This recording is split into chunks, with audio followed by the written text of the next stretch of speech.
Tonight, a Jacksonville mother is still living with the pain of loss 17 years after losing her son.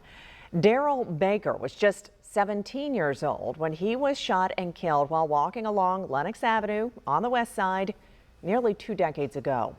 Tonight, we are bringing back our series called Unsolved. Investigative reporter Riley Phillips reports on the day Derrell's mother's life changed forever. It was September 8th, 2008. Pamela Howard says her son Derrell Baker left for school like normal.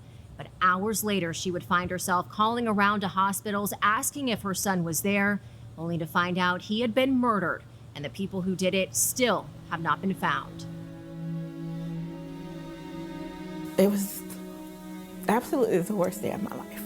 Pictures of Derrell Baker line Pamela Howard's home. He was her second born, her oldest son. Derell was always hugging, always kissing, always about his family. Howard says he lit up every room and filled their home with laughter. He was really hyper fun, liked to have a good time. His football coach started calling him Hype because he would always be the one on the field. Let's go, let's go. You see the Jaguars going. That was Derell. Derell loved football, cheering for the Jags on Sundays and even taking the field himself throughout middle and high school. We bonded through football. Him teaching me about football and all the things that I know about it now. I miss that with him the most. On the morning of September 8th, 2008, Howard says her son left for school as he usually did, heading to the Potter's house where he was taking online classes to graduate early.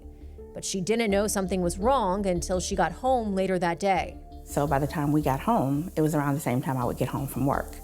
And so my oldest daughter, she said, Mom, she said, somebody, MySpaced her and said that Derell had gotten shot. And I said, well, you can't, till it's a factor, don't stress yourself out. My concern was her, just wait and let me just see what's going on. Howard realized Derell had left his ID at home, so she called all the hospitals in the area asking if a young man was brought in. UF Health Jacksonville, which was named Shands Jacksonville at the time, confirmed they had a John Doe. And so we're sitting in this tiny room, there's nobody else in there. Still, we're just talking as if we're having a girls' day. We're just talking and laughing. I'm not gonna get ahead of myself, a little nervousness, but the John Doe's upstairs and he's alive. After waiting hours for answers, Howard says she was taken to another room with detectives. So they said, well, the John Doe upstairs is your son.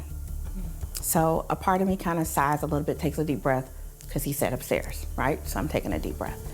And he says he didn't make it. I lost time there because, my girlfriends later told me they heard me screaming down the hall, and I don't remember screaming. Howard learned her son had been shot that morning and died later that afternoon. She didn't get a chance to say goodbye. A lot of stuff I still don't know, what happened that day, because the brain is funny. It protects you, and so it blocked it out. But I remember being annoyed that I was in a break room and employees are walking through while I'm being told that my son is gone. Nicole Griffith is a cold case detective with the Jacksonville Sheriff's Office and recently took over Derell's case. She says he was shot while walking along Lenox Avenue near the intersection with Old Middleburg Road.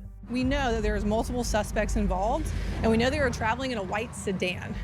The incident report from that day states a witness saw the white sedan slow down next to Derell. A person in the back seat put his hand out the window and they heard a loud pop. Griffith says they do not believe this was a random act and someone targeted Derell. Think about all the circles he had, all the people that not just knew him, but knew of him. And so I think there's potential that people were talking about this, that people have knowledge. The cold case unit is now applying modern investigative techniques to this case, but Griffith says someone in the community is holding on to answers. We all have loved ones. We all know someone that was this age. We were all that age once. Imagine how much life he had left to live. And I think the community in a partnership can help solve this case. It has been nearly 18 years since that day, and Howard is still living with the pain. Some days I just simply want my baby, and I can't have him.